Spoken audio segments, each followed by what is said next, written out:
This has been quite a roller coaster, but I'm here to tell you that things are going to be essentially right.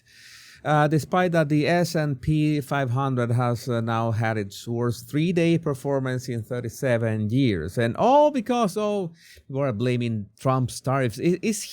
Does he know what he's doing? This is a big question. I have something that I wanted to show you as well. Beyond that, it's not only the S&P, is also, for example, China's stock market suffers worst single-day crash since 2008. We are seeing all kind of this doomsday reports. There's something very important I know that I was just in. It was like 15 minutes ago that Trump shared on his Truth Social account, and I think that I need to address this as well. You know how it is. This stuff is like up to the minute. This is something that he did like quite some time ago. The United States, this is Donald J. Trump. The United States has a chance to do something that should have been done decades ago. Don't be weak. Don't be stupid. Don't be a panic can. A new party based on weak and stupid people. You know, that's something that is something that used to for persuasion. This classical way of persuading, that is creating new words and assigning them, this to wacky meanings so you can call your weak and crazy fellow Americans panicans. Be strong, courageous, and patient, and greatness will be the result, or at least that is what what Trump claims that is going to be from this, essentially this trade war that we're in. Just in, Japan's Nikkei 2025 stock futures trading suspended due to circuit breaker. What is a circuit breaker in this case? Well, it's when stocks are going so bad that it essentially stops. It's trading stops. Okay, they're not going to allow this to go any lower. As in, this is what is happening worldwide. It's not only in Asia, it's also in Europe. And in Europe is saying that maybe, because there's a problem here, there's a huge issue, and what I'm seeing is that there are conflicting reports of how fast this has been going. For example, there is this report that Donald Trump was thinking about putting some kind of 90-day pause on the tariffs for every single country, which is not true, which is something that was absolutely made up by somebody on, I think it was CNBC, and then somebody else went with that, and they created some kind of echo chamber. Then the markets reacted to that. They went green, like positive for just a few minutes, and then they realized that it was just fake news. Again, this is from the European Commission. The European Commission President Ursula von der Leyen says that the EU stands ready to negotiate a 0-for-0 tariff deal with the United States. The problem is that, as I see Trump's attitude, he's not going to deal anything until, or he's not going to remove the tariffs until the deal is effectively made. That is the thing, okay? So until, if this could be just a smoke screen, okay, we want to talk, okay, let's talk, but until we get to an agreement and something is signed, until that moment, then the tariffs will be still in place. So we also have this. This is the thing that I told you was like mere minutes ago. It was against China. Donald J. Trump, yesterday, China issued retaliatory tariffs of 34% on top of their already record-setting tariffs, non-monetary tariffs, illegal subsidization of companies, and massive long-term currency manipulation. Despite my warning that any country that retaliates against the U.S. by issuing additional tariffs, because remember that essentially what Trump has done here is to at least try to adjust the deficit between this what the U.S. sells beyond what they buy. It has worked as Trump expected, we guess. It's what's happening.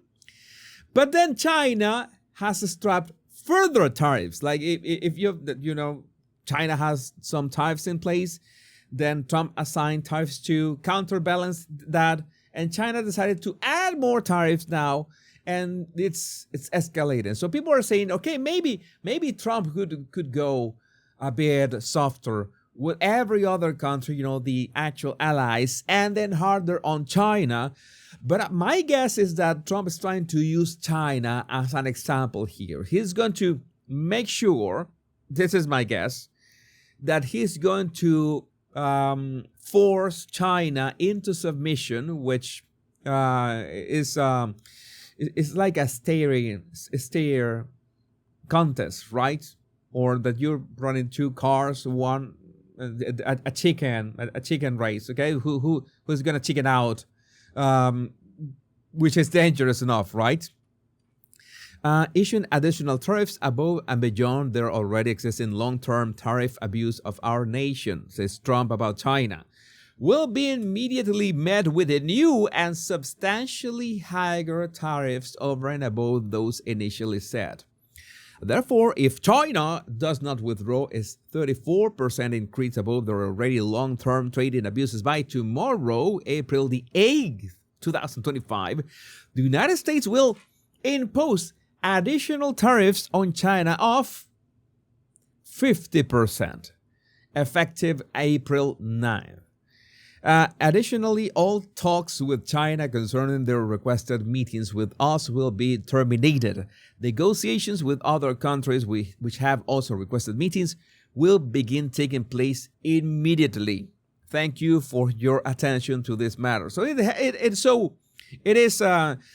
he is using China as an example. Okay, I'm going to push China to the edge.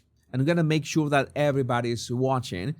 And at the same time, of course, you see so many people complaining that so many companies inside the United States have relied on their supply chains on stuff coming from China, which, it has always been cheap.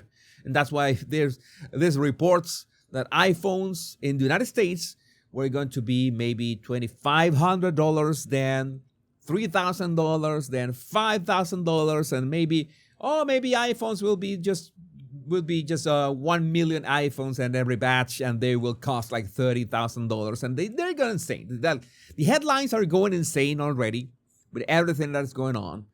I would tell you this. I am not an economist.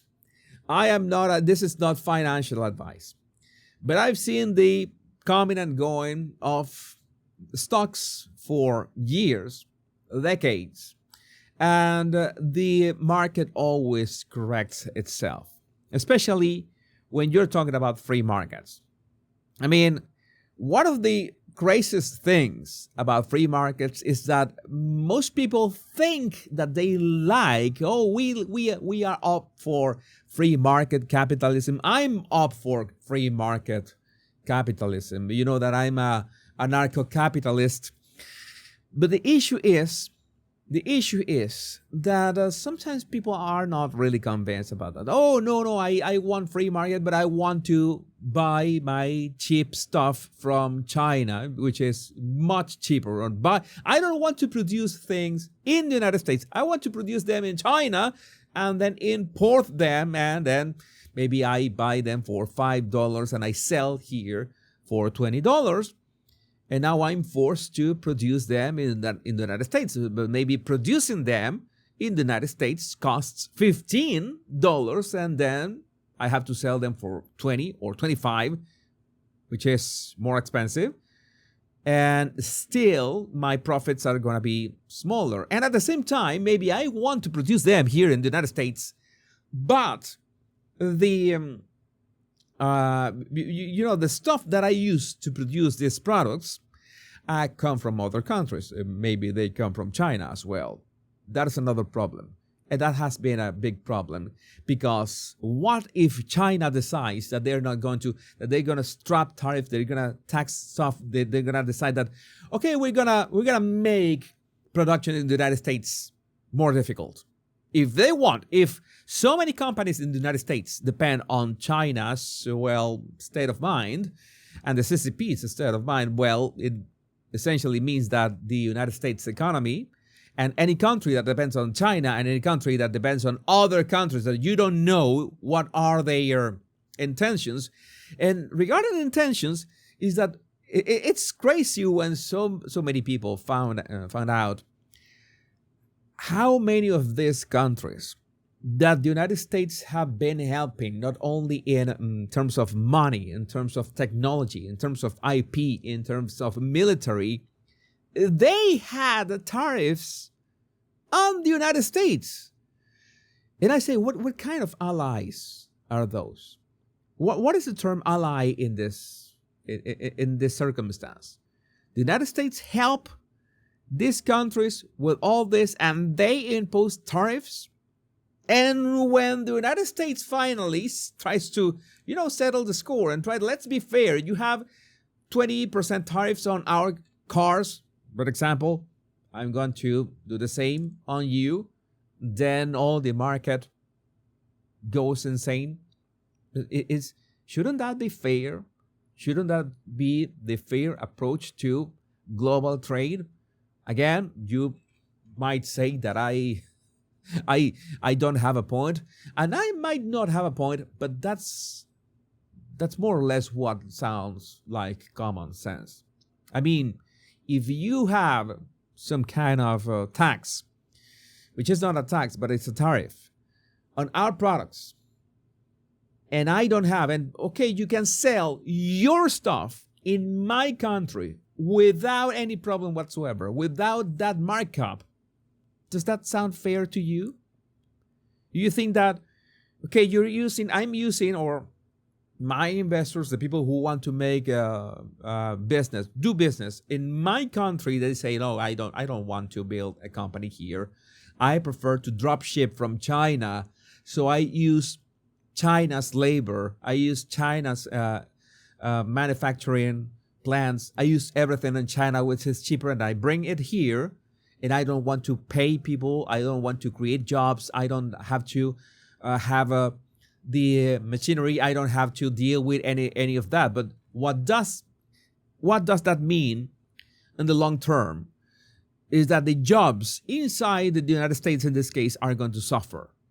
So this adjustment of the economy, I say that it's going to be a while in terms of the stocks. At least Jim Cramer has said that it's going to go lower. So we have the